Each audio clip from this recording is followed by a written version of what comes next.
Following last week's fuel tanker explosion in Lagos State, which claimed 12 lives, Senate has called on the Federal Road Safety Corps, the Nigerian Police, and other relevant security agencies to cooperate with Lagos State and other states of the Federation in ensuring strict adherence to traffic rules by the motorists. Upper Chamber similarly asked the police to work in conjunction with the Federal Road Safety Corps to carry out a thorough investigation on what led to the accident of a petrol tanker that led to an inferno on the Otedola Bridge in Lagos State. Senate action was as a result of point of order raised by Senator Gbenga Ashafa from Lagos East, who cited Order 42 and 52 to draw the attention of the Senate to the unfortunate accident of the petrol tanker that led to inferno on Otedola Bridge in Lagos State. There is an urgent need to enforce strict driving rules and roadworthiness of all vehicles plying Nigerian roads, especially articulated vehicles. Also acknowledges the fact that the Lagos State government, following the tanker explosion on Otedola Bridge on Thursday, has issued guidelines towards restricting the movement of tankers to designated trailer routes. The government also gave 30-day ultimatum for articulated vehicles to obtain roadworthiness certificate. Lawmakers who lend their voice to the debate propose the creation of underground pipeline to move petrol products and creation of trailer park to avoid future occurrences. It's very sad because of the lives that were lost, and some families up to now, some family members are still missing. But why I'm saying all of this is that it's high time that the Senate would, take a look at the trailer parks we've been advocating for many, many years. This is the time in Nigeria we need it more than ever. Trailer parks abroad is something that I'm calling on Nigerians, well-meaning Nigerians, who have the resources to set up trailer parks to do that. Because what happened on that day doesn't even care, is not even discriminating whether you are either rich or poor. What happened could have been any of us, it could have happened to any of us at that particular time. I want to really appeal to the Senate and also Nigerians to look into having trailer parks. Right now in Lagos, you can't even go anywhere close to Apapa. It's horrible. You have trailers on the bridge, and some bridges are even started collapsing. Nigeria, the tankers are right in the heart of the cities. If you go to Apapa, you will be sad for this country. If there's an explosion at Apapa, the whole Lagos will sink. We have about 1,000 tankers loading, lined up, entire place literally with them. We have solutions. The solutions need deep thinkers, empire builders, to come away with concrete actions. Let's have a limit. Let's have pumping fuel underground in the cities. Don't use tankers to move them. That is one of the solutions I see we should do. I'm not in support of pumping from NNPC substation in Warri to Lagos, but at city limit endpoint, you must discharge and pump underground into the cities. That is the way forward. Otherwise, Lagos State also have problem with lawlessness. The tanker drivers are lawless. They need to be well trained to understand the danger of the content of what they are carrying. You can see them over speeding. I've been hearing they want to put speed breakers and speed limit in their systems, in the automations. But it's not done. You find tanker going at 80 mph. If they lose control, then that's the problem. Consequently, the Senate appealed to the Federal Ministry of Power, Work and Housing and the state government to accelerate the development of trailer park and installation of weighbridge to manage trailer movement on the roads. The Red Chamber also urged its relevant committee to invite Federal Road Safety Corps and NNPC with a view to provide best way out. A minute silence was observed in memory of those died in the accident. From National Assembly Complex, Abuja, Nigeria, Muyiwa Bamdele reporting.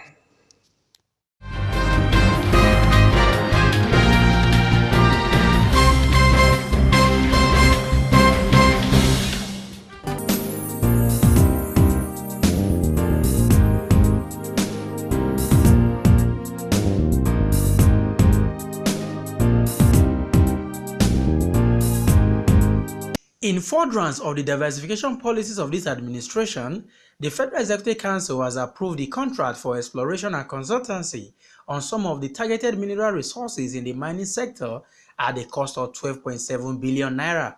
Minister of State for Mines and Steel Development, Mr. Bawa Buhari, who stated this while briefing State House correspondents after the weekly Federal Executive Council meeting at the Aso Presidential Villa, Abuja, said there was a need for proper streamlining of efforts towards mineral resources development in the country. With this, it will encourage, because data will encourage local and foreign investors to come in.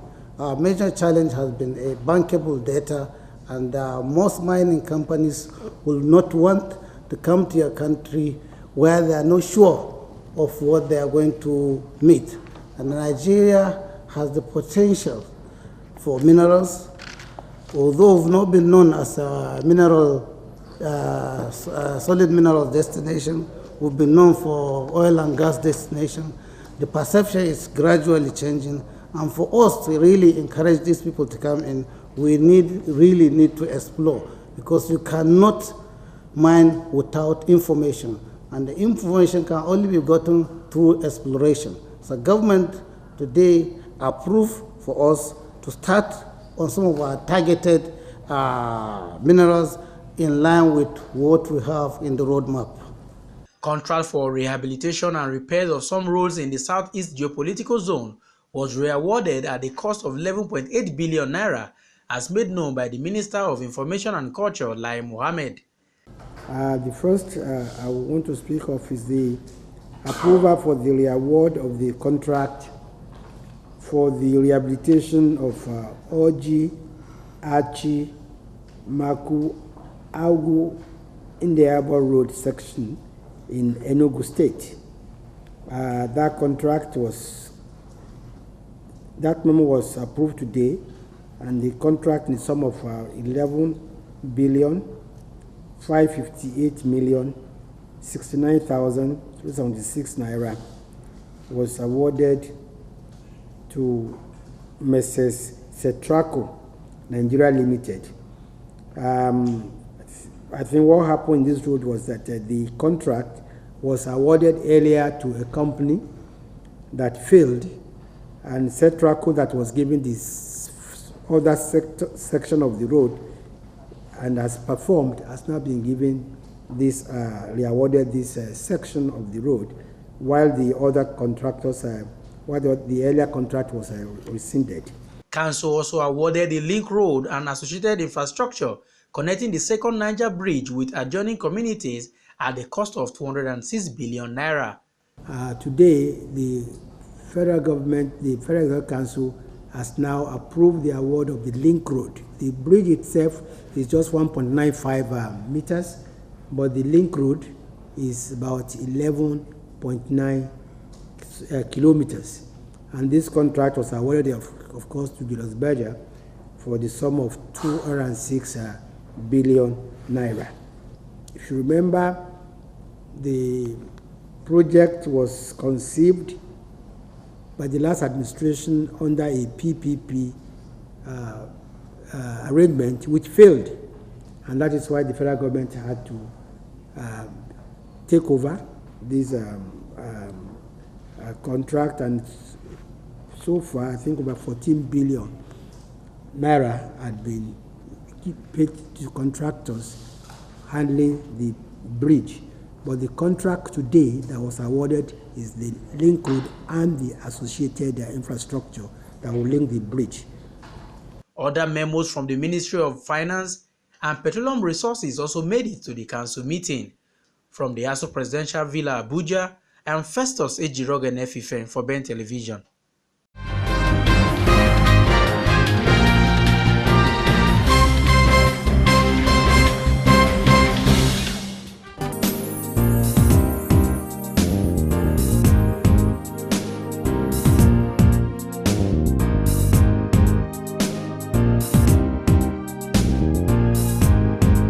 The national chairman of All Progressive Congress (APC), Adam Oshiomhole, has asked the aggrieved member of the party to share the idea of leaving the party for another. Oshiomhole made the plea at a meeting with the APC caucus of the Nigerian Senate, led by Senate President Bukola Saraki at the National Assembly Complex, Abuja.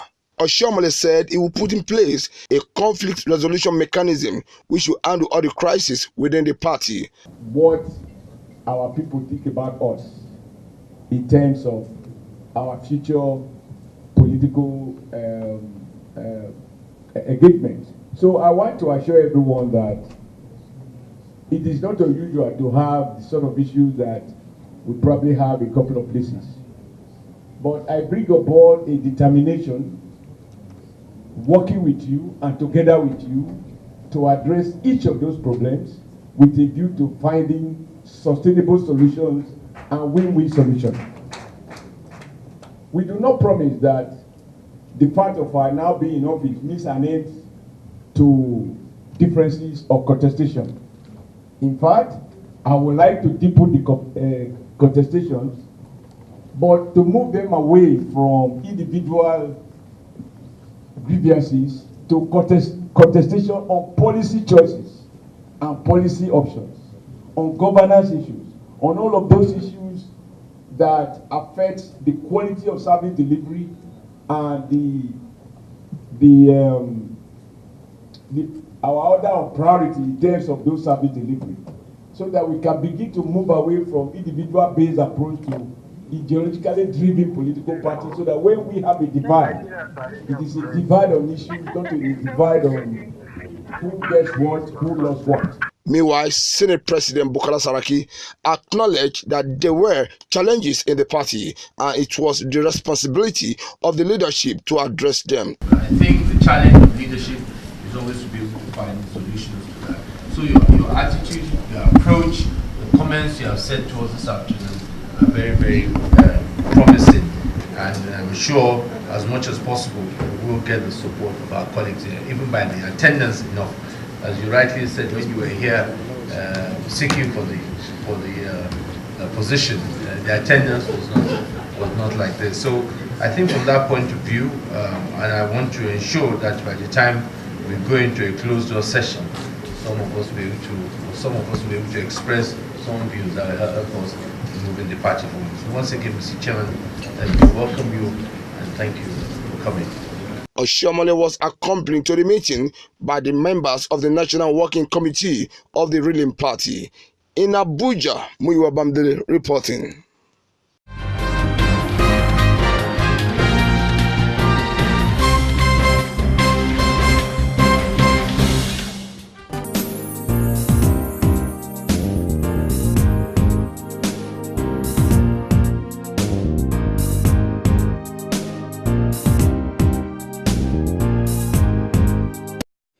Executive Secretary, National Universities Commission, NUC Professor Rashid Abubakar has appealed to government at all levels, philanthropists and organizations to introduce scholarship programs to enable Nigerian students to access good and quality education. Professor Rashid made this appeal at the public presentation of provisional license to Skyline University in Abuja, while noting that the newly approved university will make a total number of private universities in Nigeria 75. Professor Rashid said the country needs more universities to enable majority of its citizens get access to university education.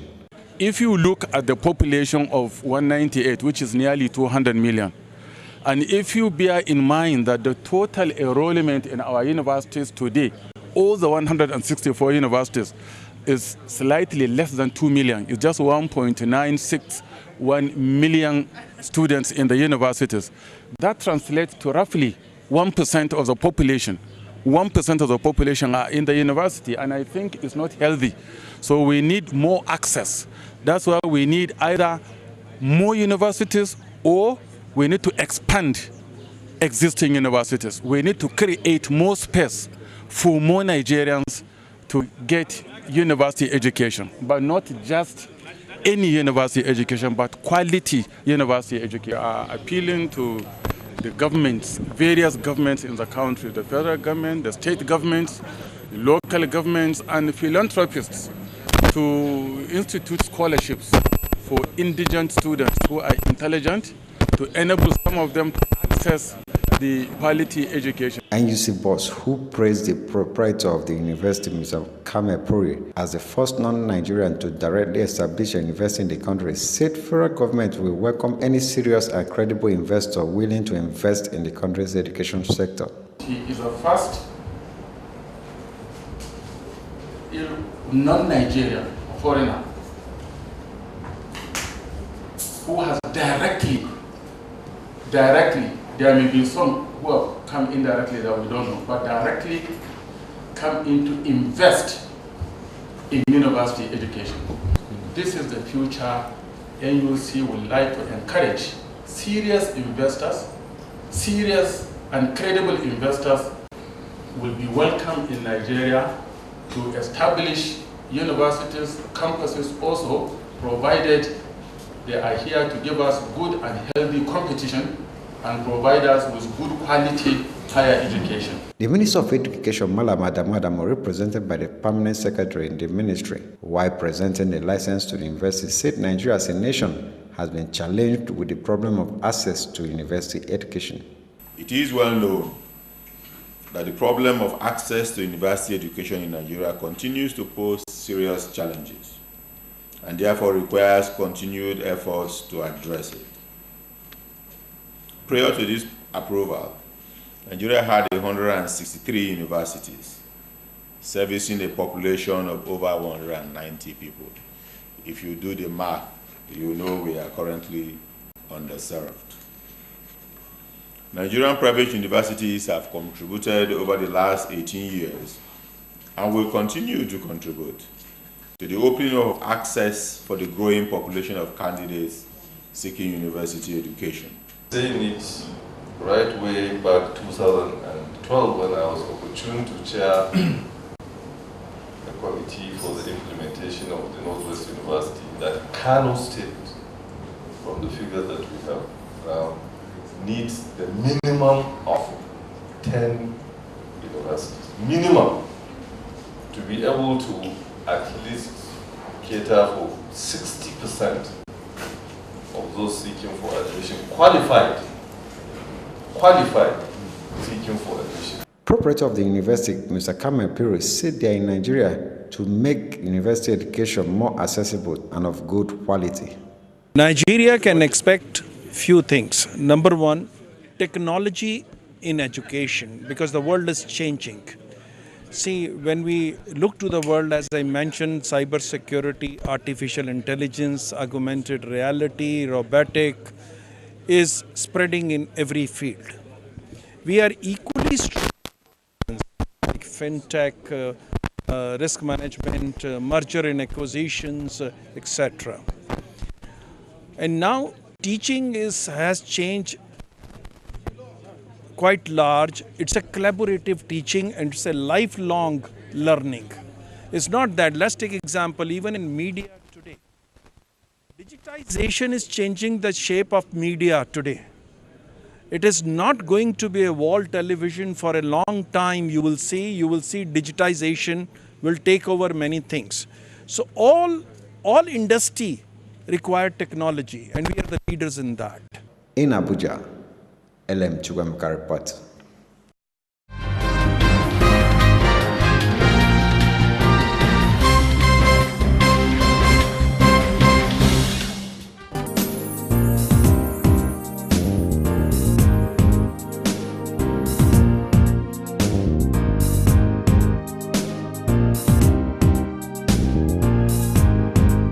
Some protesters stormed Nigerian National Assembly entrance gate to protest against what they call budget padding. The protesters displayed placards with various inscriptions such as Saraki must go, Dogara must step down from the office.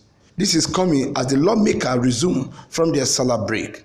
It will be recalled that the President Muhammadu Buhari, while signing the budget, expressed displeasure over some of the amendments the National Assembly made to the 2018 appropriation bill before signing it. And National Assembly has also justified its stand on the 2018 appropriation bill, explaining that the project and votes in the 2018 budget were rejigged by the legislature to correct alleged imbalance in the appropriation bill presented by the executive. While what dominated the demand of the protester was that Saraki Dogara should step down from the office over the 2018 alleged budget padding. Leaders of the group expressed concern over how national annual budgets have been padded over the years to the disadvantage of 180 million Nigerians and for the privilege of the few individuals. The protesters are calling on the EFCC and ICPC to wade into the matter and to do a thorough job of exposing federal lawmakers who are in the habit of ripping Nigerians off. They allege that leadership of National Assembly lack requisite credibility and moral capacity to hold their position of authority. One session, whether in the red chamber or in the green chamber, none of these chambers ever sat to take assessment of what they have been doing in the name of constituency project. Yes. Now, the worst scenario that happened lately is these people went to the extent of knowing how to manipulate the system, manipulate the executive by proposing that they should, in their own way, increase the benchmark. Increasing that benchmark, meaning, okay, let us raise the bar so that the excess money that will be realized, we have it. Yes. The National Assembly has about 170 billion, yes, which is separate from their own money. The usual money that goes there. Now, it tells you that how these people have been sharing the Nigerian cake, or the national cake, in our eyes, before us. And yet we can't do anything. Enough is enough. We're here to speak, we're here to raise our voice. Those that are culpable on this act from 2016 to date, they must be punished. Well, the truth of the matter, we know the Houdini tactics that the National Assembly has adopted, the magic wands that the National Assembly has adopted, they are padding the budget for their own self. The constituency projects they talk about, we don't see them anywhere.